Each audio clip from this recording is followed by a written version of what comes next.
జై గురు. గురు బ్రహ్మ గురు విష్ణు గురుదేవో మహేశ్వర గురు సాక్షాత్ పరబ్రహ్మ తస్మై శ్రీ గురవే నమః. ఓం నమో బ్రహ్మాదిభ్యో బ్రహ్మ విద్యా సంప్రదాయ కర్తృభ్యో వంశ ఋషిభ్యో మఖద్భ్యో నమో గురుభ్యః. సర్వోపప్లవరహిత ప్రజ్ఞాన ఘన ప్రత్యగర్ధో బ్రహ్మైవాహమస్మి అహం పదార్థరహితః. గురవే సర్వలోకానాం విషజే భవరోగిణాం నిదయే సర్వ విద్యానాం శ్రీ దక్షిణామూర్తయే నమః. బృహద్వాసిష్ట సిద్ధాంతం పూర్ణబోధోపదేశికాం వెంకటేశ్వర యోగేంద్రం సద్గురుభ్యో నమో నమః. ఆత్మానాత్మమతీతమనిశం కేవలాత్మోపదేశికాం వేముల రామయార్య యోగేంద్రం సద్గురుభ్యో నమో నమః. క్షరాక్షరమతీతంచ అచల పూర్ణోపదేశికాం శ్రీ పూర్ణానంద పుల్లయార్య సద్గురుభ్యో నమో నమః. ద్వయాత్మరహిత సిద్ధాంతం పరమపురుష ప్రబోధకాం శ్రీ వివేకానంద సుబ్బయార్య సద్గురుభ్యో నమో నమః. అస్మద్గురు సమారంభం కృష్ణ సాందీప మధ్యమాం ఓంకార పీఠ పర్యంతం వందే గురు పరంపరం. జై సద్గురు ప్రభు మహారాజుకు జై, గురు పరంపరముకు జై. కేవలాత్మ లక్షణం. జై జై గురు స్వామి. సృష్టికి పూర్వము సృష్టికి పరమందు సృష్టి ఉన్నప్పుడు సృజన లేక సకల దేశంబుల సకల కాలంబుల సకల వస్తువుల సంచలము లేక ప్రాదక్షిణంబుల పశ్చిమోత్తరముల నాలుగు మూలల మీద నడుమ క్రింద అచలమై సత్యమై ఆద్యంత శూన్యమై పరిపూర్ణమై బట్ట బయలుగాను ఏకమయ్యుండు ఏ బాధ లేకయుండు అట్టి వస్తువు కేవలాత్మనగబడును. రమ్య గుణధామ భద్రాద్రి రామ పరశురామ నరసింహదాస సంరక్షిత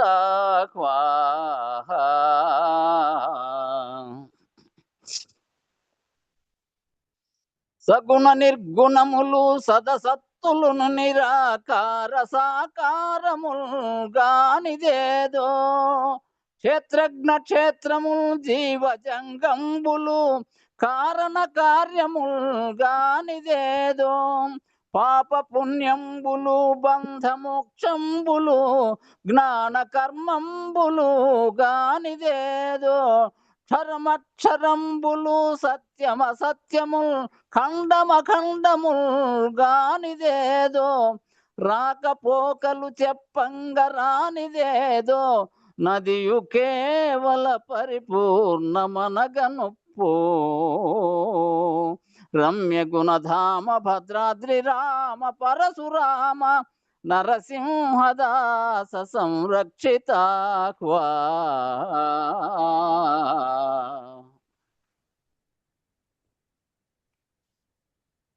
వసుధలో ననగదు వార్ధిలో మునగదు గాఢాగ్ని చేత దగ్ధంబుగాదు గాలికి కూలదు కరముల చిక్కదు పాషాణములనైన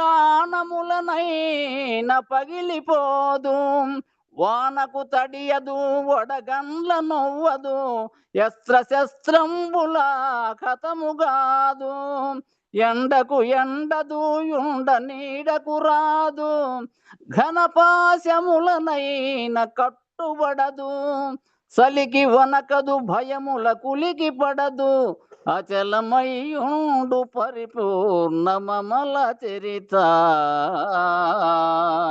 రమ్య గుణధామ భద్రాద్రి రామ పరశురామ నరసింహదాస సంరక్షిత. రమ్య గుణధామ భద్రాద్రి రామ జై సద్గురు ప్రభు మహారాజుకు జై గురు పరంపరమకు జై. కొత్త పెడితే పరమాత్మ రెండోసారి వచ్చిందిలే చెప్పింది.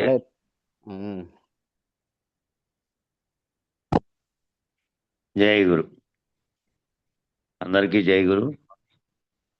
గురు పరంపరకు జై. ప్రార్థన జరిగేటప్పుడు మళ్ళా క్లాసు మొదలైనిచ్చి మధ్యలో వచ్చేవాళ్ళు మధ్యలో జై అనొద్దండి. దాకా వచ్చినాయమ్మ అనేది అట్లా మధ్యలో వచ్చినప్పుడు వచ్చి ఊరికే మ్యూట్ చేసుకొని ఉండండి. అంతకంటే ముందు వస్తేనేమో జై గురు చెప్పచ్చు. ప్రార్థన జరిగేటప్పుడు వద్దు. నిన్న ఏం చెప్పారంటే 3 మంత్రాలైనటువంటి సంస్కృత మూలంలో ఏమున్నాయో ఆ 3 మంత్రాలు వాటి ద్వారా వచ్చినటువంటి ఆ దాంట్లో స్థిరపరిచినటువంటి నిర్ణయాత్మకమైనటువంటి అయిండే వాళ్ళైతే ఇక వాళ్ళు దానిని ఊహతో గుర్తెరి గురుకరణతో ఉన్నారు. అయితే అంతకు ముందుగా చేసేటువంటి మానవులు అంతకుముందు మోక్షభ్రాంతి చేత దానము, ధర్మము, ఇతరత్ర ధ్యానము, ప్రతిమను అర్చించడం ఇట్లాంటివన్నీ చేస్తే ఏమైనా పుణ్యం వస్తేమో మోక్షం వస్తుందేమో అని అనుకున్నప్పటికీ అది కేవలం ఉత్తమమైనటువంటి ఉత్తమ కర్మగా దాని ఫలితం ఉండొచ్చు, కానీ జన్మరహితమయ్యే పద్ధతి అయితే కాదు.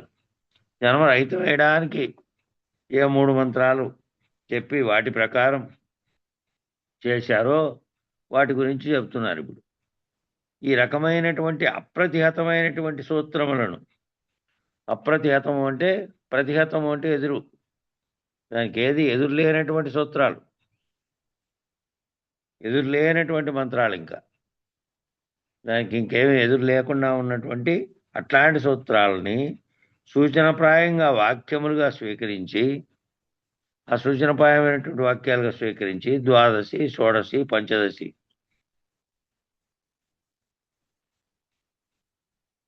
ఈ 3 మంత్రాలు మళ్ళా అవాంతర వాక్యములను, అనుబంధ చతుష్టయాన్ని, వార్తిక పద్ధతిని స్వీకరించి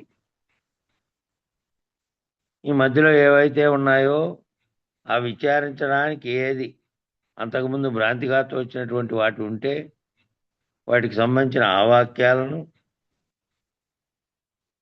అనుబంధ చతుష్టయాన్ని, అనుబంధ చతుష్టయం అంటే అధికారి ఎవరు, దానివల్ల ఉపయోగం ఏమిటి అని 4 ఉన్నాయి. ఈ పొందడానికి ఎవరు సరైనటువంటి అధికారి, దాంట్లో విషయం ఏమిటి, ఉపయోగం ఏమిటి, ఇంకోటి ఉంది 4వది. అట్లా 4 అనుబంధ చతుష్టయాలు అయిపోయిన తర్వాత ఆ వార్తిక పద్ధతిని, అటువంటి ఎవరైతే ఉత్తమాధికారి ఇతను పొందడానికి బోధని అని గురువు స్వీకరించి శిష్యుడుగా ఉపదేశం ఇస్తాడో వాళ్లకు వార్తిక పద్ధతిని స్వీకరించి నిర్ణయాత్మకంగా మారిపోవాలి. ఇంకా కర్మ మార్గావలంబీకులైనటువంటి సామాన్య సాధకులు, ఒకప్పుడు ఈ సామాన్య సాధకులే కర్మ మార్గావలంబీకులు అంటే కర్మ మార్గాన్ని అనుసరించి యజ్ఞయాగాది క్రతువుల ద్వారాను ఇతరత్ర కర్మలు, ఉత్తమ కర్మలు, పుణ్యకర్మలని చేయడం ద్వారా పొందాలని ప్రారంభించిన వాళ్ళే ఒక మార్గం ఏర్పడడానికి. ఆ సామాన్య సాధకులు తత్కాలవత్ ఉపశాంతి వసగేటువంటి, ఆ తత్కాలవత్ ఉపశాంతి పొందుతామని చెప్పి అభ్యాసపూర్వకమైనటువంటి అభ్యాసం చేస్తారే, ఏదో మంత్రాన్ని జపించడం, లేదంటే చేతిలో మాల పట్టుకుని 108 సార్లు అనడం, లేకపోతే ధ్యానం చేయడం, లేకపోతే ఇంకో రకమైనటువంటి పూజలు చేయడం, ఇవన్నీ అభ్యాసాలకు సంబంధించినటువంటి ఉపాసనాలు. ఇవన్నీ ఈ తత్కాలవత్ ఉపశాంతి, ఇది ఆ తాత్కాలికంగా మనసులో చెలరేగేదాన్ని లేకుండా కొంచెంసేపు ప్రశాంతి తీయచ్చు. గుడి దగ్గర కూర్చొని కాసేపు దానివైపు దృష్టి పెట్టి దర్శనం చేసుకొని భజన చేయడము, లేకపోతే ధ్యానం చేయడము, లేకపోతే ఇంట్లోనే కూర్చొని ఓ పూజ లాంటి ఏవైనా సాధనలు చేయడము లాంటివన్నీ తాత్కాలికమైనటువంటి తత్కాలవత్తు ఉపశాంతి పొందేటువంటివి వసగేటువంటివి. మళ్ళా మామూలు యథాప్రకారం యావత్ వ్యవహార జీవితంలోకి వస్తానే దానికి ఉండేటువంటి చిక్కులు కష్టాలన్నీ మొదలవుతాయి. ఆ తత్కాలవత్ అభ్యాసపూర్వకమైనటువంటి చిత్త ఉపశాంతిని వసగేటువంటి సాత్వికమైనటువంటి కర్మలు అవన్నీ తాత్కాలికంగా ఉపశాంతిని పొందేటువంటి అభ్యాసపూర్వకంగా ఉండేటువంటి సాత్విక కర్మ అది. ఆ పైన చెప్పినటువంటివన్నీ అవే. దానము, ధర్మము, సగుణ ధ్యానము, ప్రతిమార్చనము, జపము, తీర్థము, స్నానములు ఇవి ముక్తిదమని మానవులు అనులించ ఇవన్నీ సాధారణంగా ఆయా సంప్రదాయాలను అనుసరించి ఆయా కాలమును అనుసరించి ఆయా వ్యవహారములందు పవిత్ర కర్మలుగా నొనరించేటువంటి చిత్తమాలిన్యమును పోగొట్టే చిత్త ఉపశాంతిని కూర్చేటువంటి చిత్తశుద్ధికారకమైనటువంటి కర్మలుగా సాత్విక కర్మలుగా మానవ జీవితం అంతా కూడా జననం నుంచి మరణం వరకు కూడా చేయబడేటువంటి ఉపచారాలు. ఇవన్నీ ఏం చేశారు అంటే మానవులు ఇవన్నీ మంచివి, ఇవన్నీ చేస్తే ముక్తి పదం, ఇవి ముక్తి మార్గంగా మనకు పుణ్యం వస్తుందని ఆయా దేశాల్లో ఇవన్నీ అన్ని రకాలైనటువంటి దేశాల్లోనూ ఆయా వ్యవహారాల్లో ఇవన్నీ పవిత్ర కర్మలుగా, ఇవన్నీ మంచి పనులు, ఈ దానం చేయడము, ధర్మం చేయడము, సగుణ ఈ ప్రతిమార్చనం చేయడము,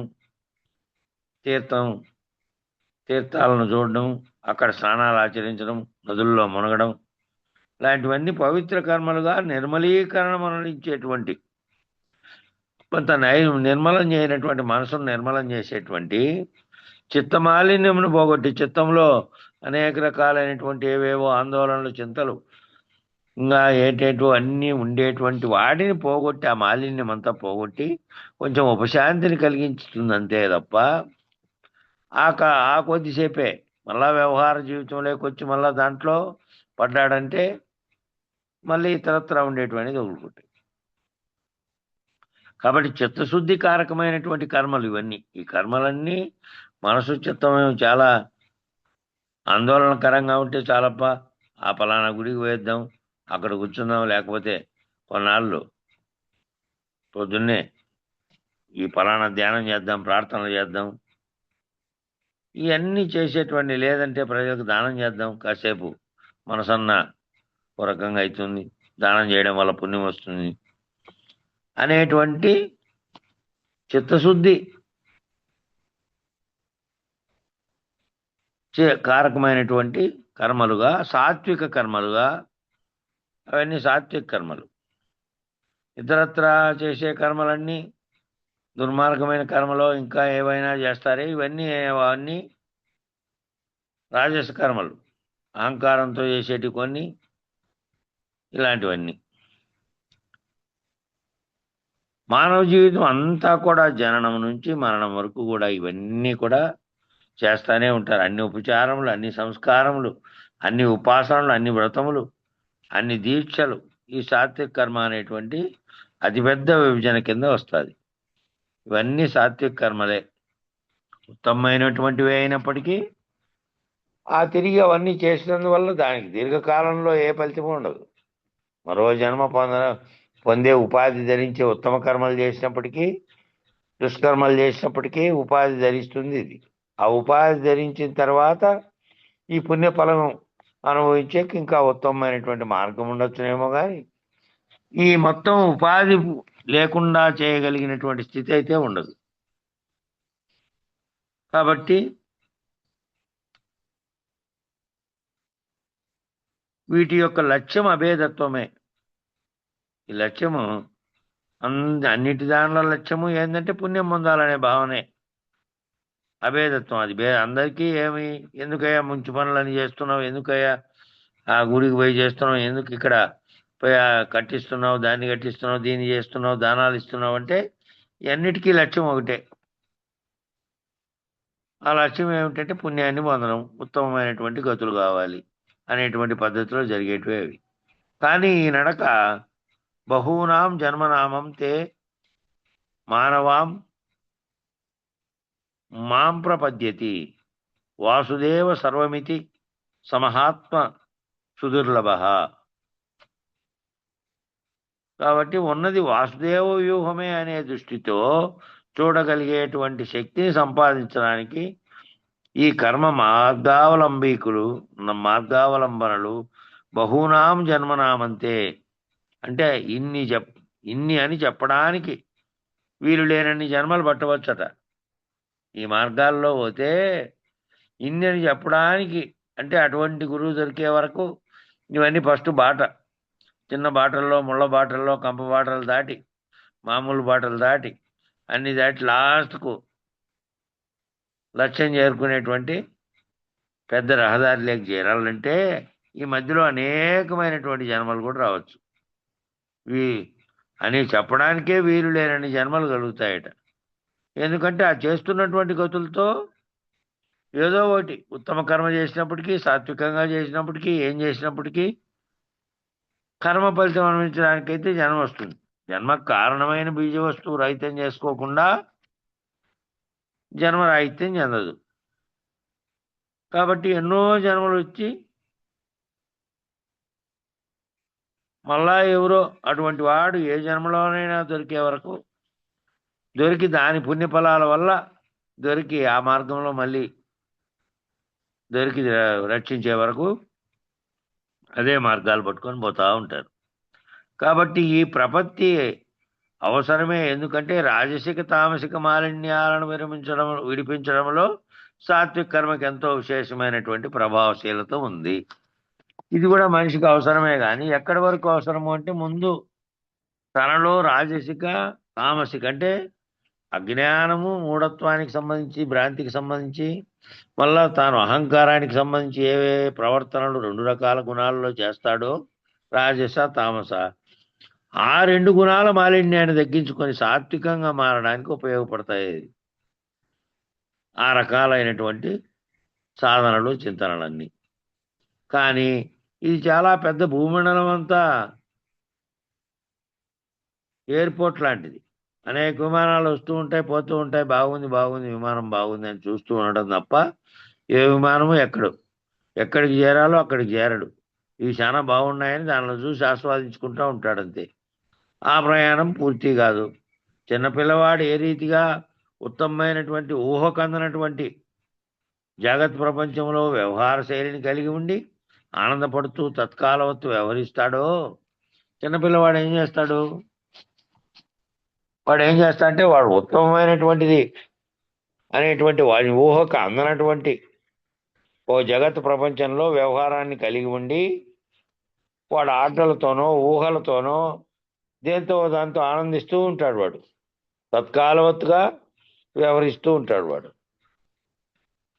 కాబట్టి ఆ రీతిగానే ఈ సాత్విక కర్మ ప్రభావం చేత మానవుడు ఏం చేస్తాడు? చిత్తశుద్ధిని సాధించి ఈశ్వరత్వం ఏమిటి, దివ్యాహాన్ని పొందే అవకాశమే ఉంది తప్ప ఆ దివ్యాహం కూడా పోవాలి అని కదా. ఆ దివ్యాహం అనేది కూడా సమిష్టి అహము. అది ఆ అహం చేత కూడా మళ్ళీ సృష్టిలో కారణమైనటువంటి జన్మలకు కారణమైనటువంటి బీజం ఏమీ రహితం కాదు. ఆ పొందే అవకాశం ఆ ఈశ్వరత్వాన్ని ఆ భక్తితో నమ్ముకొని దానివల్ల దాన్ని లక్షించి కొంచెం మార్పు చెందే అవకాశం ఉంది వాని గుణాల్లో, అంతే తప్ప ఆ దివ్యాహాన్ని వరకు పొందే వరకు మాత్రమే ఉంది దాంట్లో. కాబట్టి స్థూల సూక్ష్మ కారణ స్థితులలో ఉన్నటువంటి ఆయా దేహ వ్యవహారమును తెలుసుకోవడానికి ఉపయుక్తమవుతుంది. అయితే కేవలం వ్యవహారాన్ని తెలుసుకుంటే నేను అనబడే పట్టుకొమ్మైనటువంటి అహము ఆయా వ్యవహార కాలంలో బలపడి వేళ్ళూనుకొని ఊడలు దిగి ఊడలు వేళ్ళూనుకొని ఖండించడానికి వీలు లేనంత బలమైన వృక్షంగా అనేక జన్మల్ని పునఃప్రారంభిస్తూ ప్రసాదిస్తూ ఉంటుంది. మరి స్థూల సూక్ష్మ కారణ స్థితుల్లో 3 అవస్థలని దాని దేహ వ్యవహారాన్ని తెలుసుకోవడానికి వాటి వరకే ఉపయుక్తమవుతుంది తప్ప ఆ దివ్యాహం అనేటువంటి ఈశ్వరత్వాన్ని తెలుసుకోవడం కూడా. అయితే కేవలం వ్యవహారాన్ని తెలుసుకుంటే నేను అనబడేటువంటిది పోతుందా?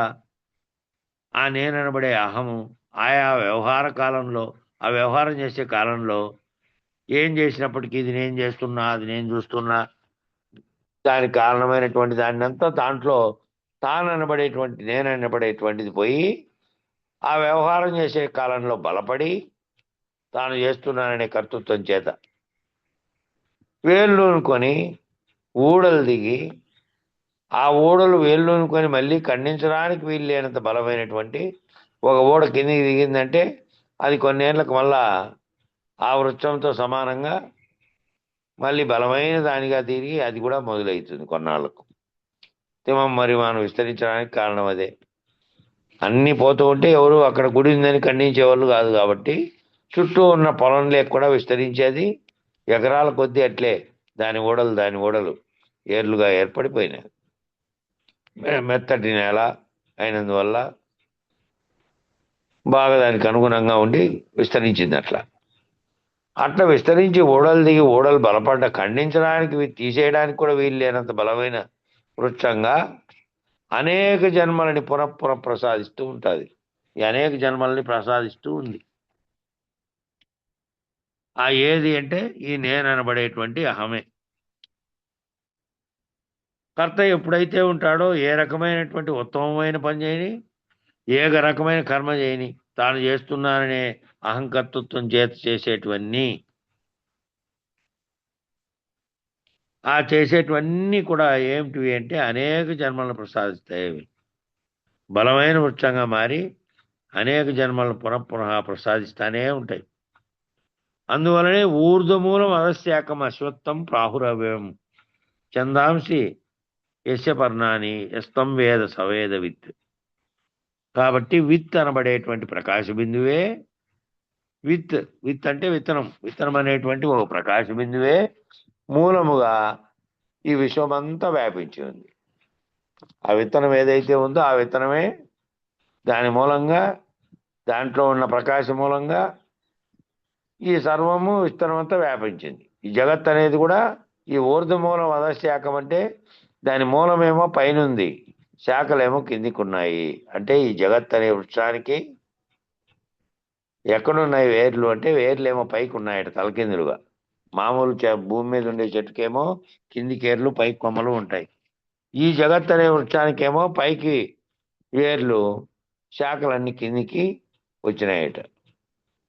అందులో ఉండే వస్తున్నటువంటి ప్రకాశం అనే బిందువు మూలంగా విశ్వమంతా ఈ విశ్వం అనేది అనేక అంతటా విస్తరించి వ్యాపించి ఉందంట. ఈ విత్తనబడేటువంటి ప్రకాశ బిందువు ఒక చోట లేదు. ఆ విత్తనబడేటువంటి ప్రకాశ బిందువు ఒక చోట లేదు, లయం అయిపోతుంది, లేకుండా పోతుంది. మరి ఏ ప్రకాశ బిందువు ఆధారంగా సర్వదేవతాం ప్రతిష్ఠితం సర్వబిందునాం, ఆ బిందువు నుండి నాదం నుండి కళ నుండి ఆవృత్తి, గుణ ఆవృత్తి, సకల సృష్టి ఈ రీతిగా ఎలా ఏర్పడిందో, మళ్ళా ఏ రకమైన బిందువు నుంచి మొదట అందులో నుంచి శబ్దము, ఏ బిందువు ఏర్పడితే ఓం అనేటువంటి ప్రణవనాదం అయిందో అది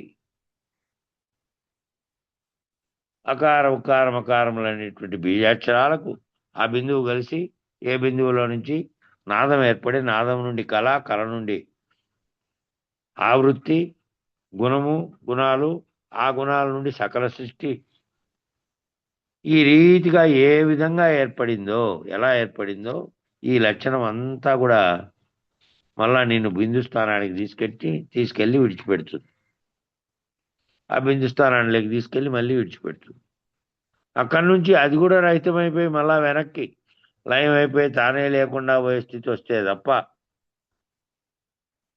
మళ్ళీ పునఃపునః ఈ ఉత్పత్తి జరుగుతూనే ఉంటుంది. కానీ భూతాకాశం, చిత్తాకాశం, చిదాకాశం, బిందాకాశం లేదా దహరాకాశం, దాని అవతల కేవలాకాశం, అది పంచగగన పద్ధతి, 5 ఆకాశాల పద్ధతి. మరి కేవలాకాశం అనేటువంటి 5వ గగనమును అవతల ఉన్నదానికి బయలని పేరు. ఆ కేవలాకాశం అనేటువంటి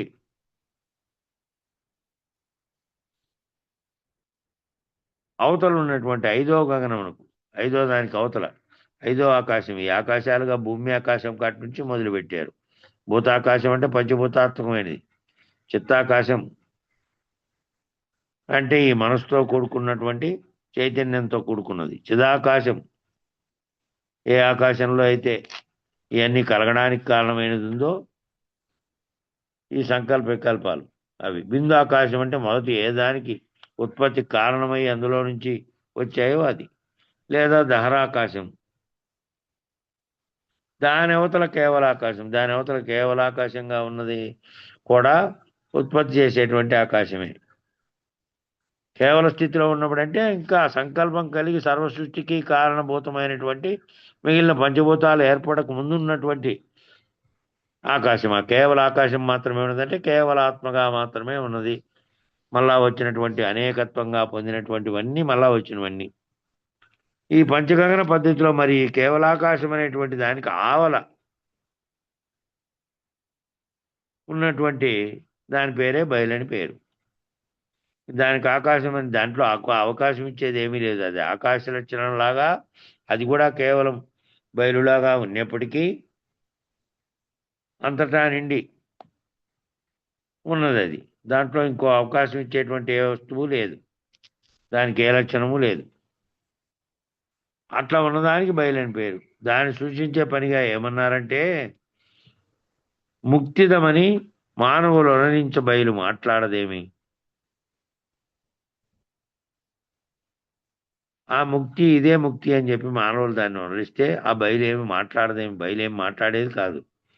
ఆ బిందు ఆకాశము కేవలాకాశమునకు అవతల ఉన్నటువంటి బయలు ఆ పంచగగన పద్ధతిగా లేదు. ఈ 5 రకాలైనటువంటి ఆకాశ పద్ధతులుగా చెప్పినటువంటి భూమిలో ఉన్నటువంటి శూన్యాకాశము, అక్కడి నుంచి అవకాశం ఇచ్చినటువంటి వాటి అన్ని తిరుగుతున్నటువంటి ఈ 5 రకాల గగనాలు అనే పద్ధతిలో లేదు అది.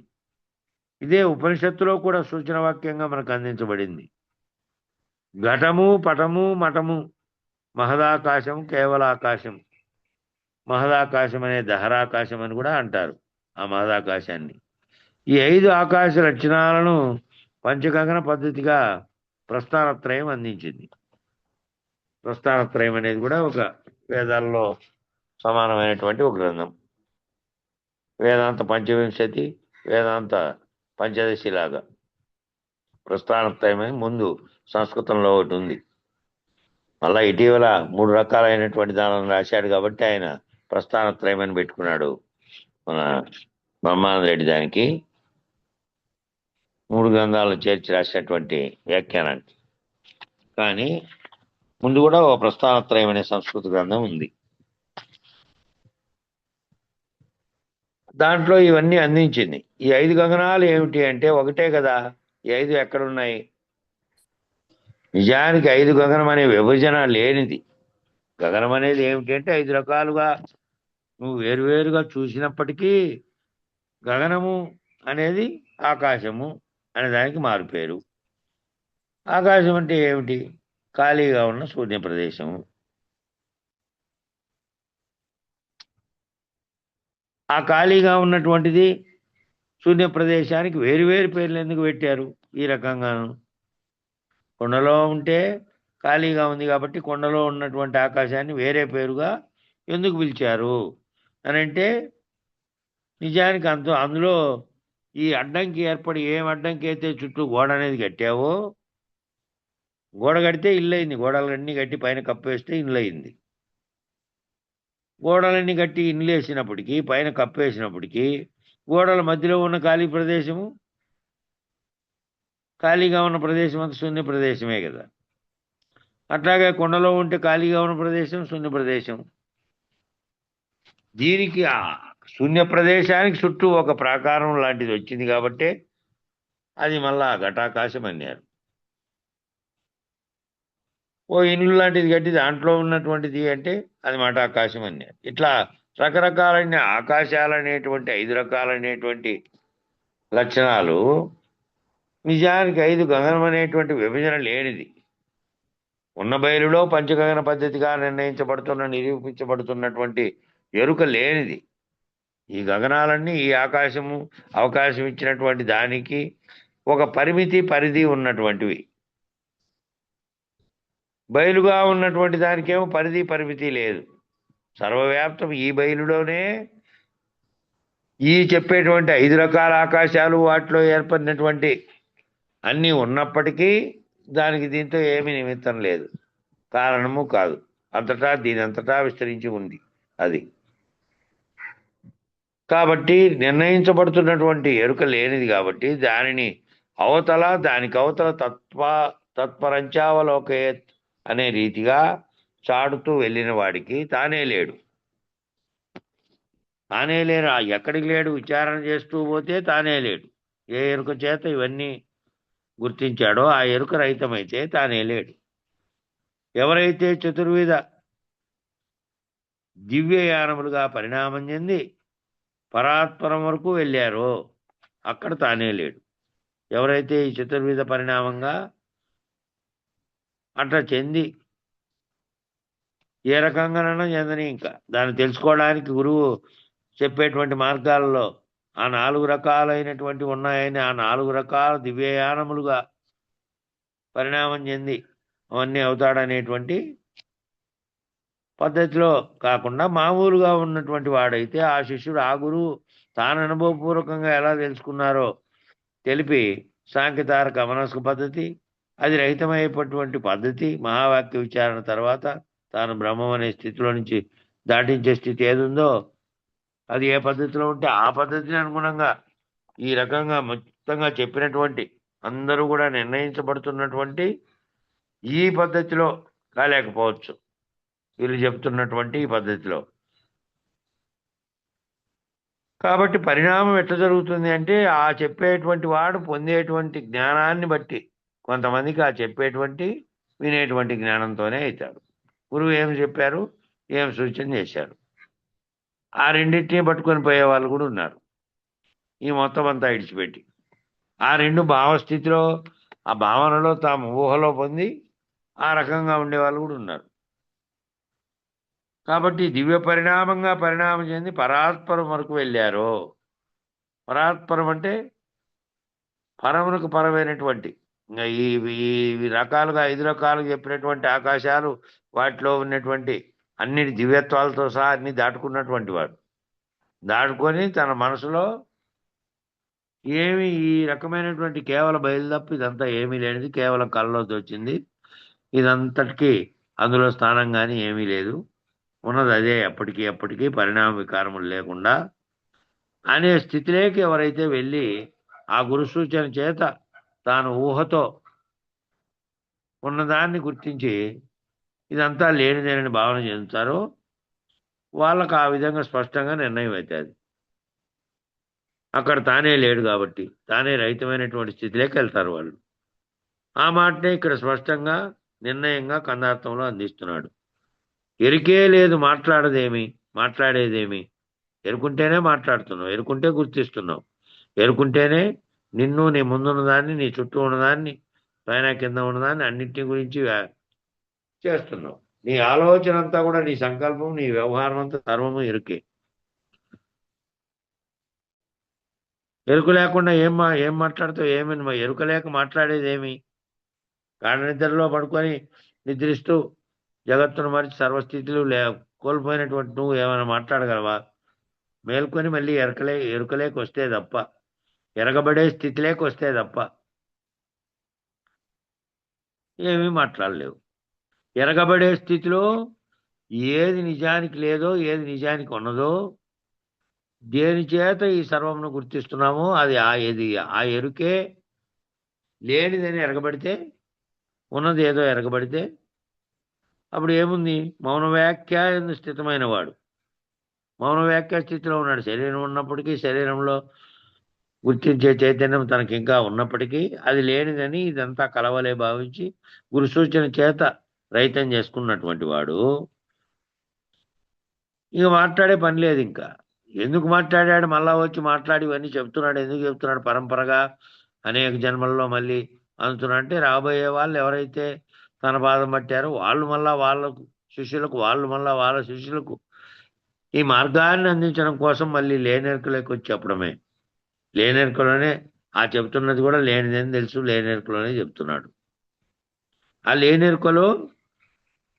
లేనెరుకలో ఈయనకేమో ఉన్నట్టు ఏమి ఉన్నాయో అవి చెప్పుకుంటూ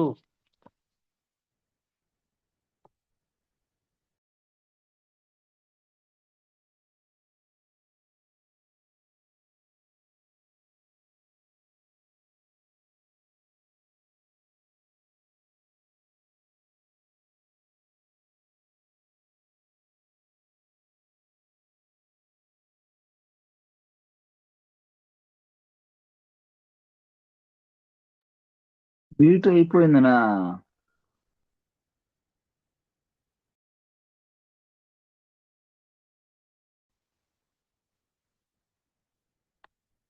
కాబట్టి ఈ విధంగా స్థితమైనటువంటి వాడు వాంగ్మౌన, మానసిక మౌన, ఈశ్వరీయ మౌన స్థితులు. మాట్లాడేది మౌనం అయిపోయింది, మనస్సు మౌనం అయిపోయింది. ఈశ్వరీయ మౌనం అంటే అఖండ ఎరుకగా దేన్ని గుర్తించి తాను బ్రహ్మం అనేది అది కూడా మౌనం అయిపోయింది. ఈ మౌన స్థితులన్నీ దాటినటువంటి వాడు, ఎరుకే లేకుండా ఉన్నటువంటి వాడు, ఎరుక మీరిన చోట మాటలెక్కడోయి అనే రీతిగా అవును కాదు అనక, నేననక, ఒక్క మేనైనా తాగాక, ఈ మేనులుగా చెప్పబడినటువంటి అష్టతనువుల్లో ఏది తాను కాక ఉన్నటువంటి స్థితిలో ఉన్నాడు. అవును అందామా, దేనికి అవును అనాలి? అవును అన్నదంతా మిథ్యాస్వరూపమే. కాదన్నామా, కాదన్నదంతా కూడా మాయాస్వరూపమే. ఈ మిథ్య మాయా ఒక భ్రాంతి యందు మాత్రమే అంశీభూతమై ఉన్నాయి. ఆ భ్రాంతిలో అంశీభూతం. అట్టి భ్రాంతి నిరసన జరిగినప్పుడు, ఏ భ్రాంతి అయితే ఇవన్నీ ఉన్నట్టుగా తోపింపజేసిందో ఇదంతా లేనిదని నిరసన జరిగినప్పుడు మిథ్యా తనువులు కానీ, మాయా జీవులు కానీ, మాయా తనువులు కానీ లేవు. మిథ్యా తనువులు నీవు అంటున్నాయి, మాయా తనువులేమో నేనంటున్నాయి. మాయా తనువులేమో అఖండ ఎరుకగా ఉన్నటువంటి ఈశ్వర తనువులు, మిథ్యా తనువులేమో నేనంటున్నటువంటి జీవతనువులు. కాబట్టి నీవు నీవని మనం వ్యవహరించేదంతా మిథ్యాతనువులు, నేను వ్యవహరించేదంతా అక్కడ మాయాతనువులు. ఈ రెండూ లేవు. కాబట్టి అవిద్యోపాధి మాయోపాధి అనే పద్ధతిగా సాంఖ్య దర్శనం చెబుతుంది. అవిద్య చేత, అజ్ఞానం చేత ఉపాధి నేననుకునేటువంటి తత్వంగా జీవోపాధి ఉంది. మాయోపాధిగా ఉన్నటువంటి జగత్ అనే భావనలో ఏది సంకల్పించి సృష్టించిందో ఆ పద్ధతిలోనేమో అది ఉంది మాయోపాధి.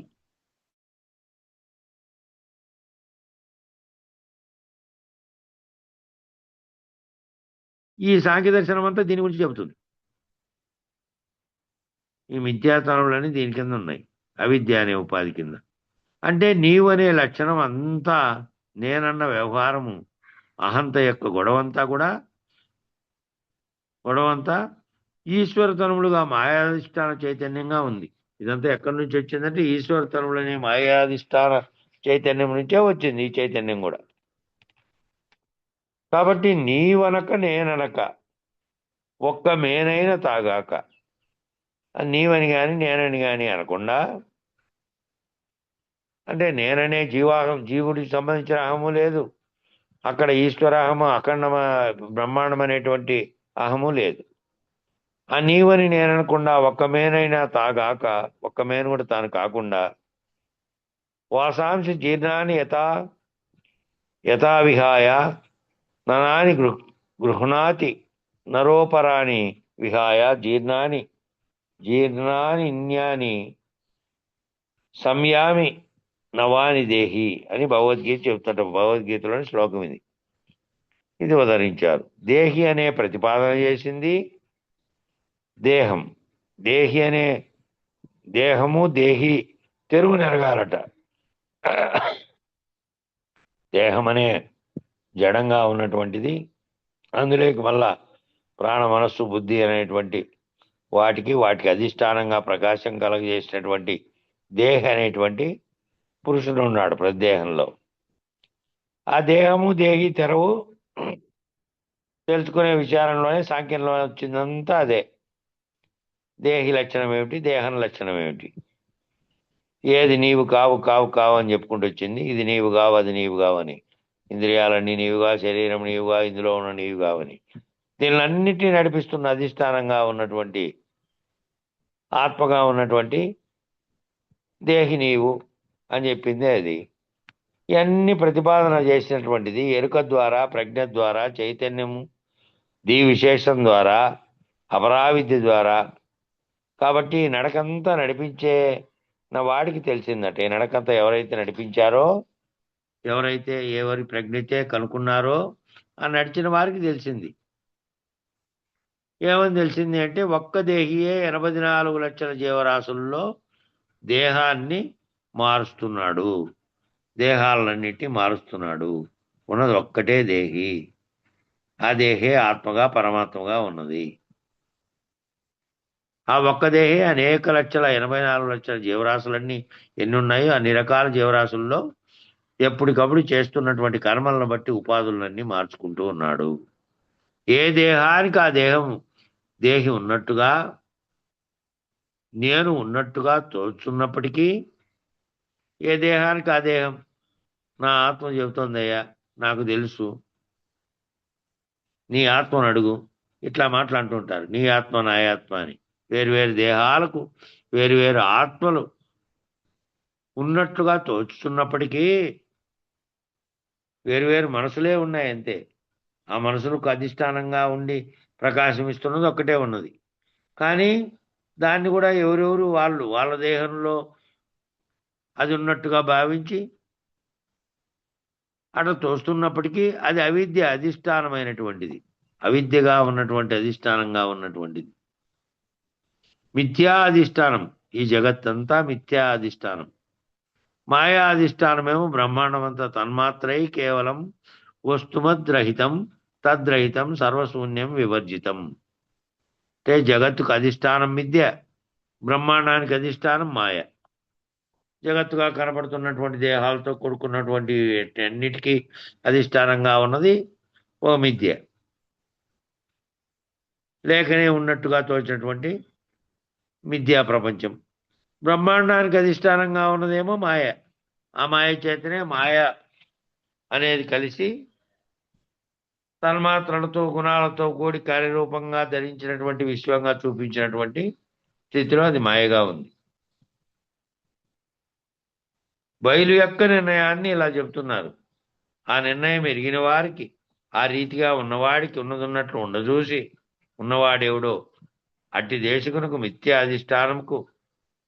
అధిష్టానంతో జగత్తు, వాడికి ఈ జగత్తులో ఏది సత్యంగా తోచదు. ఎందుకని అంటే ఉన్నది ఉన్నట్లుగా ఉండజూచిన వాడు, రాకడ పోకడ కలిగిన దాని రాకడ పోకడ ఎట్లా తాను ఉండగా చూచిన వాడు, తానే లేకుండా చూసినటువంటి వాడు. బయలు యొక్క నిర్ణయాన్ని ఎట్లా చెప్తున్నా అంటే, ఆ నిర్ణయం ఎరిగిన వానికి, ఆ రీతిగా ఉన్నవానికి, ఎవరైతే ఈ విచారణ ద్వారా ఆ గురుమూర్తి కరుణ చేత ఉన్నది ఉన్నట్లు ఉండజూసి, ఉన్నవాడెవడో ఆ ఉన్నది ఉన్నట్లు ఉండజూసి, ఆ ఉన్న దాంట్లో కూడా తాను లేననేటువంటి నిర్ణయాన్ని పొంది, ఆ ఉన్నదంతా కేవలం ఒక్కటి మాత్రమే, అప్పటికి ఏ మార్పు లేకుండా ఉన్నది, ఈ మిగిలిందంతా కూడా పరిణామ వికారములు చెంది ఉన్నట్టుగా కేవలం తోస్తున్నది మాత్రమేను అని ఎవరైతే కనుక్కున్నారో అట్టి దేశకునకు మిథ్యా అధిష్టానం వంతు జగత్తు. ఈ జగత్తంతా మిథ్యా అధిష్టానంగా ఉంటుంది అట్లా దేశకునికి. వారికి జగత్తులో ఏ సత్యంగానూ తోచదు. అటువంటి దేశకుడైనటువంటి వారికి ఈ జగత్తులో ఏది కూడా సత్యంగా తోచదు. జగత్తులో కనబడుతున్నవన్నీ, తన ముందు జరుగుతున్న సర్వ వ్యవహారాన్ని కేవలం మాయగానే చూసేటువంటి, కేవలం కలగా చూసేటువంటి స్థితిలో ఉంటారు. ఉన్నది ఉన్నట్టుగా ఉండచూసిన వాడు కాబట్టి ఈ రాకడా పోకడలన్నీ, ఈ రాకడ పోకడ కలిగిన దాన్ని, ఇది వస్తూ పోతూ ఉన్నటువంటి స్థితి కలిగి ఎప్పటికీ పోకుండా ఉండేది, రాకడ లేకుండా పోకుండా లేకుండా ఉండేది ఒకటి ఉంది అని ఎవరైతే ఉండచూశారో వాళ్ళు దాని రాకడ పోకడ ఎట్లు తానుండగానే చూశాడో, దాని రాకడ పోకడల్ని తానుండగానే దాన్ని గుర్తెరిగినటువంటి వారు ఎవరైతే ఉన్నారో, తానుండగా అంటే తాను అంతకుముందు ఏమిగా ఉన్నాడు, కార్యవ్యవహార సర్వ జగత్తంతా కూడాను నిజమైనటువంటి జగత్తుమైనటువంటి స్థితిలో ఉన్నాడు. ఆ విచారణ వస్తు నిర్ణయ పద్ధతిగా తెలుసుకున్న తర్వాత, అది లేనిది అని తెలుసుకున్న తర్వాత, అంతకుముందు ఏమో రాకడా పోకడ ఎట్లు తాను ఉన్నట్టుగానే చూసి, తానే లేడు, ఈ రాకడా పోకడ అంతా కేవలం మాయగా తోస్తున్నటువంటిదే అని తానే లేకుండా చూసినటువంటి వాడు. తాను లేకుండా అయినప్పటికీ కూడా తన ముందు తన కళ్ళ ముందు జరిగే వ్యవహారం అంతటిని తాను లేకుండా చూడగలిగేవాడు. తాను లేడు దాంట్లో, తాను దానితో తాదాత్మ్యం చెందడు. జరుగుతూ ఉన్నప్పటికీ కళ్ళలో దానిలా భావిస్తాడు, లేకనే ఉన్నట్లు తోస్తున్నటువంటి దానిగా తాను ఉండి లేనటువంటి వాడిగా చూస్తూ ఉంటాడు. తాను లేకుండా తానని పలుకుతున్నటువంటిది నేనని పలుకుతున్నటువంటి ఏ రకమైన గుర్తింపు లేకుండా, గుర్తు లేకుండా ఉంటాడు. కాబట్టి మాయాధిష్టానవంతు బ్రహ్మాండ, ఇలా ఈ రెండు చూసిన వాడికి వస్తుమద్రహితం. ఈ రెండు మాయాధిష్టానం, బ్రహ్మాండం మాయా అనేటువంటి అధిష్టానంగా కలిగి ఉన్నది. ఈ పిండాండం దాంట్లో భాగమయ్యే ఉన్నది, దీంట్లో ఉన్నటువంటి చైతన్యం. ఈ రెండు ఏవైతే విచారణ చేసి తెలుసుకున్నాడో అట్లా వారికి వస్తుమద్రహితం. ఈ వస్తు ప్రపంచం అంతా రహితమే, లేనిదే. అప్పుడు వారికి ఏ వస్తువు ఉందని, ఏ వస్తువు అనేదే లేదు. వస్తువుకు కారణమైన సృష్టి లేదు. సృష్టి ధర్మాన్ని చెప్పేటప్పుడేమో అంతటా ఉన్నది బ్రహ్మ పదార్థమే అన్నావు. సృష్టి ధర్మాన్ని చెప్పాలంటే కంటికి కనపడుతున్న దానితో తాయత్వం చెందుతున్నవాడు వచ్చాడు. శిశువు స్థాయిలో ఇంకా నిత్యానిత్య వస్తువు వివేకంతో లేడు. కాబట్టి ఏది ఉందో ఏది లేదో అని చెప్పుకుంటూ ఉన్నదాన్ని గురించి చెప్పావు. అప్పుడు అంతటా ఉన్నది ఒక్క పదార్థమే, బ్రహ్మ పదార్థమే, చైతన్యమే. మిగిలిందంతా లేనిదే. మిగిలిందే స్థూలంగా కనపడేటువంటి నామరూపాత్మకమైనటువంటి జగత్తంతా కూడా ఒకప్పుడు ఉండిపోయేదే. కాబట్టి ఇది కాదు, ఒకటి రాకడా పోకడలతో చేయడానికి కారణమైనటువంటి వస్తువు ఉన్నది, అది చైతన్యంగా ఉన్నదని చెప్పేటప్పుడు అంతా ఉన్నది బ్రహ్మ పదార్థమే అని చెప్పారు. ఆ బ్రహ్మ పదార్థం యొక్క చైతన్యం యొక్క సంకల్పమే మిగిలిన వాటన్నిటి స్థూలంగా ఏర్పడడానికి కారణమైనటువంటివి అనే కోసం విచారణ చేసినప్పుడు ఉన్నది ఒక్క బ్రహ్మ పదార్థమే అని చెప్పావు. అంతటా ఉన్నది విశ్వశక్తి అన్నాడు వైజ్ఞానికుడు. వైజ్ఞానికుడు అంటే సైన్స్ తెలిసినటువంటి ఆధునికమైనటువంటి వైజ్ఞానికుడు ఏమన్నాడు? అంతటా ఉన్నది విశ్వశక్తి. విశ్వానికి అంతటికీ ఓ శక్తి ఉంది, ఆ శక్తి అంతటా ఉన్నది. మిగిలిందంతా కేవలం దానికి శక్తి లేనటువంటిది, జడ పదార్థమే సర్వము కూడా. ఇవన్నీ కదులుతున్నట్టుగా, వ్యవహారం చేస్తున్నట్టుగా కనపడుతున్నప్పటికీ వాటిలో ఉన్న చైతన్యం తప్ప మిగిలినవన్నీ కేవలం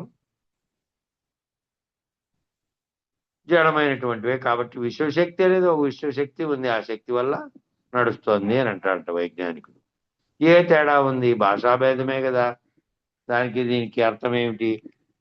వేదాంత పరంగా చెప్పే వాళ్ళేమో ఉన్నదొక్కటి బ్రహ్మమే, ఆ బ్రహ్మం అనేటువంటి శక్తే సర్వత్రా నిండి ఉన్నది చైతన్య రూపంలో, ఆ చైతన్యమే తప్ప మరేమీ లేదు అని విచారణ ప్రారంభంలో ఎందుకు చెప్పారంటే, ఈ సృష్టి ధర్మంగా కనపడుతున్నదంతా కేవలం బ్రహ్మ పదార్థమేనని, వేరువేరుగా నీకు వస్తువులుగా కనపడుతున్నప్పటికీ ఒక చైతన్యమే అంతటా ఉన్నదని చెప్పడానికి ఆ మాట అన్నారు. వైజ్ఞానికుడు ఈ మాట అన్నాడు. విశ్వమంతా విశ్వశక్తే ఉంది, భాషాభేదమే తప్ప దాంట్లో తేడా ఏమీ లేదు. వస్తు నిత్య జ్ఞానం కలిగిన వాడు ఏం చెప్పాడంటే, ముందు పదార్థము శక్తి పరిణమించుతున్నవి, పదార్థము శక్తి సంయోజనములుగా పిండ బ్రహ్మాండములు ఏర్పడినవి. నిజమునకు పదార్థము శక్తి యొక్క సంయోజనము నేను నీతి అంటే బ్రహ్మాండమునందు ఏర్పడి జీవరాశులకు అవకాశం ఇవ్వబడి జీవులు వ్యక్తమై పిండాండములుగా వ్యవహరించున్నవి అని వేదాంతం చెప్పింది. అదే మాట వైజ్ఞానికుడు కూడా చెప్పాడు. వైజ్ఞానికులు ఏం చెప్పారంటే, పదార్థ సంయోగము అనేది ఎప్పుడైతే ఆ శక్తికి కలిసిందో, ఆ రెండింటి కలయిక వల్ల ఈ మొత్తం అంతా వచ్చింది. ఈ పదార్థం అనేటువంటి శక్తి పరిణమించింది. వస్తువు అనేటువంటిది ఏర్పడడానికి కారణమైనది ఓ పదార్థం. ఓ పదార్థం అనేది ముందు ఉంది, మట్టి అనే పదార్థం ఉంది. ఆ పదార్థంతో ఏది సంయోగం చెందింది? దాన్ని తడిపి మెత్తగా చేసి దాన్ని ఉన్నంగా పాత్ర చేస్తే ఆ పాత్రలో నీళ్లు నింపుకోవచ్చు అని చెప్పి, ఓ కుండను చేయాలనేటువంటి సంయోగం చెందినటువంటి దానితో సంయోగం చెందినటువంటి జ్ఞానం ఎక్కడైతే పుట్టిందో, దానివల్ల వస్తువు ఏర్పడడానికి పదార్థము శక్తి రెండు కలిసిన తర్వాతనే పరిణమిస్తుంది ఆ పరిణామం. పదార్థము శక్తి సంయోగజనములుగా అవి రెండు సంయోగించకపోతే అది ఉత్పత్తి అయ్యేది లేదు. కాబట్టి పదార్థము శక్తి సంయోజనములుగానే పిండ బ్రహ్మాండములు కూడా ఏర్పడినాయి. ఈ పిండ బ్రహ్మాండాలు ఏర్పడడానికి కూడా ఒక పదార్థము దూస్తే అందులోకి శక్తి తోడైతే ఆ రెండూ కలిసి ఈ విశ్వం అనేటువంటి అణువు నుంచి ఉత్పత్తి అయినవే.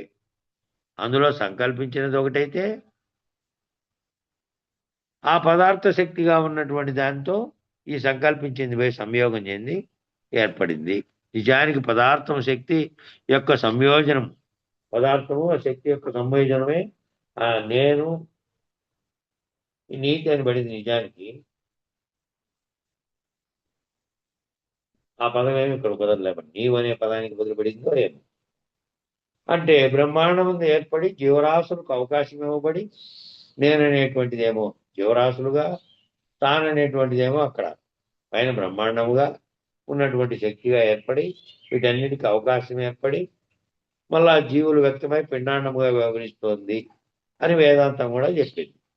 మొదటి ఈ విధంగా బ్రహ్మాండం ఏర్పడడానికి కారణమైనది ఒకటి పదార్థం ఉంటే అణువుగా ఆ పదార్థంతో ఇది కలిసింది. ఆ పదార్థం తన్మాత్ర రూపంలో ఉంటే దానితో సంయోగం చెందినటువంటి సంకల్పం అనే దానివల్ల మిగిలినంతా ఏర్పడిందని వేదాంతం చెప్పింది.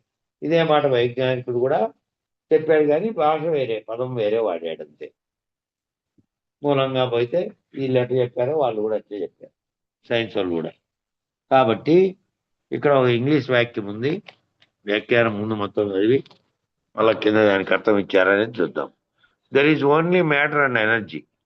The matter and energy is only transforming. Neither matter can be created nor destroyed. Neither energy can be created nor destroyed but can be transformed. ఇది ఏం చెప్తోందంటే there is only matter and energy. అందులో ఏముందంటే విషయము శక్తి రెండే ఉన్నాయి. ఒకటేమో విషయంగా ఉన్నది ఏదంటే ఆ విషయమే జ్ఞానం, ఒకటేమో శక్తిగా ఉంది, జ్ఞానము శక్తిగా ఉన్నాయి, రెండు కూడా రెండే ఉన్నాయి, ఆ రెండే ఉన్నాయి. The matter and energy is only transforming. ఈ మ్యాటర్ అనే జ్ఞానము ఆ శక్తి అనేది ఆ రెండూ కలిసి రూపాంతరం చెందుతున్నాయి. ట్రాన్స్ఫార్మింగ్ అంటే రూపాంతరం చెందడం. రూపాంతరం చెంది ఏమవుతున్నాయంటే neither matter can be created nor destroyed. కొన్ని రకాలైనటువంటి ఈ ట్రాన్స్ఫార్మేషన్ అనే రూపాంతరం చెందడం వల్ల ఏం జరుగుతోంది అంటే కొన్ని దానిలను సృష్టించడము లేదా కొన్ని దానిలను నాశనం అనొచ్చడము, ఈ రెండు క్రియలు జరుగుతూ ఉన్నాయి. Neither energy can be created or destroyed but can be transformed. ఏ ఎనర్జీ కూడా క్రియేట్ చేయాలి, డిస్ట్రాయ్. ఆ ఎనర్జీ మాత్రమే క్రియేట్ చేయదు, నాశనము చేయదు, ట్రాన్స్ఫార్మేషన్ మార్పు అయితే చేస్తుంది. అయితే దానికి ఏదైనా ఎనర్జీకి సంకల్పము అనే జ్ఞానం లేకుండా ఏమీ చేయలేదు. అది ఒక్కటే ఉంటే ఏమీ చేయలేదు. ఆ రెండు సంయోగం చేస్తేనే ఏమైనా జరుగుతాయి. కింద అర్థం ఇచ్చినాడు. అంటే అర్థం ఏమిటంటే మార్పు చెందించవచ్చు, అది ఇది అవ్వచ్చు, ఇది అవ్వచ్చు లేదా అది అవ్వచ్చు అనేటువంటి అయనైజేషన్ ప్రక్రియ ద్వారా అది అవ్వచ్చు. రకరకాలుగా రసాయనిక ప్రక్రియలు కనుక భూమండలంలో బ్రహ్మాండంలో జరుగుతూ ఉన్నాయి. ఆ రసాయనిక పదార్థాలతో అక్కడక్కడ ఏర్పాటు జరిగినప్పుడు ప్రేలుడు జరుగుతుంది, భూమిలో నుంచి భూకంపాలు పుడుతున్నాయి, లేదంటే నదులు ఏర్పడి కోతకు గురై వేరే ఆకృతులను పొంది చెరువులు ఈ సముద్రాలు లాంటివి ఏర్పడుతున్నాయి. ఇవన్నీ వేరువేరుగా రూపాంతరం చెందుతున్నాయి ఈ శక్తి అనే దాన్ని మరియు పదార్థంగా ఉన్నటువంటి వాటితో రెండిటి యొక్క సంయోగం వల్ల. కాబట్టి ఈ రసాయనిక చర్యలు ఇవన్నీ కూడా బ్రహ్మాండంలో అంతటా జరుగుతున్నాయి. అవన్నీ పదార్థ శక్తి సంయోజనములు. పదార్థము శక్తి కలిసినందువల్ల జరుగుతున్నటువంటి సంయోజనాలు అవి. ఇదంతా నీ నీవనక నేననక ఒక్క మేనైనా తాగాక, తాను ఒక్క మేను కూడా కాకుండా నీవనకుండా నేననకుండా ఒక్క మాటలో చెప్పేశారంతా. ఎంత గోల పెట్టినా కూడా అదంతా ఈ ఒక్క సూచనలోనే చెప్పాడు. ఎన్ని రకాలుగా చెప్పినప్పటికీ నేను అనకుండా నీవనకుండా ఏదైతే ఉన్నదో ఆ ఒక్కటి గుర్తెరిగితే ఈ లేనిదంతా పదార్థంగా శక్తిగా ఉన్నదంతా సంయోగం చెందడం వల్లే జ్ఞానము పదార్థము. సంయోగం వల్ల ఏర్పడినటువంటి వస్తు జగత్తుతో సహా సర్వము కనపడుతున్నటువంటి స్థూల ప్రపంచం ఏర్పడడానికి కారణాలుగా ఉన్నాయి. ఈ ఉన్నటువంటి దానికి దీని అంతటి వస్తుంది, నశిస్తుంది, మార్పు చెందుతుంది, అన్నీ జరుగుతాయి దాంట్లో. కాబట్టి ఏ మార్పు, ఈ రకమైనటువంటి మార్పు కానీ, పరిణామం కానీ, వస్తువు కానీ, శక్తి కానీ కలిసినందువల్ల రూపాంతరం చెందడం కానీ అంత ఏదైతే ఉన్నదో అది లేనిది గుర్తుపడితే ఒక్క మాటలోనే, ఒక్క సూచనలోనే తాను కాకుండా, ఏమేనైనా తాను కాకుండా, మేను కాకుండా ఉన్నదంతా ఏది గుర్తెరుగుతుందో అది కూడా రహితమై ఉంటే, మేను కాకుండా గుర్తెరుగుతున్నది కూడా రహితమైతే తానే లేడు.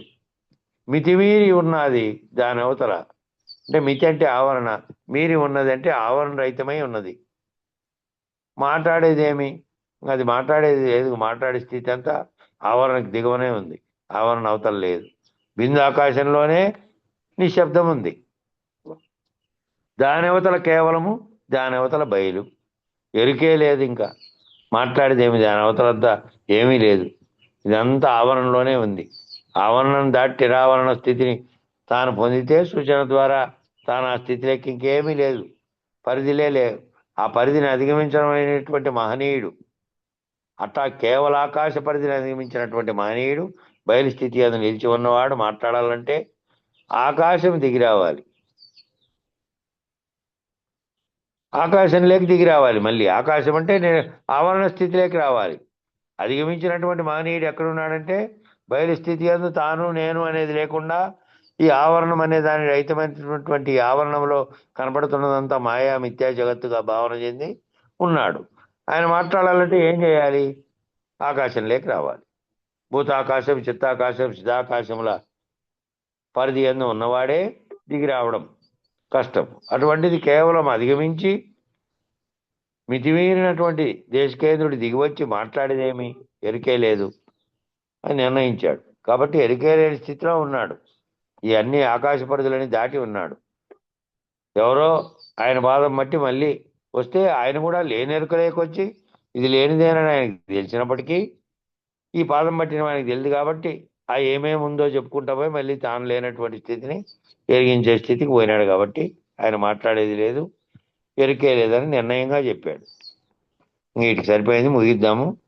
ఈ 37వ కందార్థంతో రేపు మొదలు పెడదాం. మంగళం చెప్పండి. నిర్వికారాయ సకల నిత్య ముక్తిదాయకాయ నిర్గుణాయ నిర్మలాయ నిత్య మంగళం సగుణ నిర్గుణ రహితాయ సంకల్పవర్జితాయ సర్వసాక్షతీతునకు సత్యమంగళం సత్తు చిత్తు సమసిపాయ శత్రు సంహారణాయ ఒత్తిలేని దీపము నీకిత్తు మంగళం చేష్టలన్నీ ఉడిగిపాయ శేషదేమి లేకపాయ శేషమ్మ మనసు మీలో చేరే మంగళం పరిపూర్ణాయ సకల భవ్య దివ్య రూపాయ పరశురామాయ సీతారామ మంగళం నిర్వికారాయ సకల నిత్య ముక్తిదాయకాయ నిర్గుణాయ నిర్మలాయ నిత్య మంగళం మంగళం శ్రీ గురుదేవాయ మహనీయ గుణాత్మనే సర్వలోక శరణ్యాయ సాధు రూపాయ మంగళం జై సద్గురు ప్రభు మహారాజుకు జై శ్రీ పూర్ణానంద పుల్లయార్య సద్గురు ప్రభు మహారాజుకు జై శ్రీ వివేకానంద బండారు సుబ్బయార్య సద్గురు ప్రభు మహారాజుకు జై గురు పరంపరముకు జై గురు భక్త మండలికి జై జై గురు.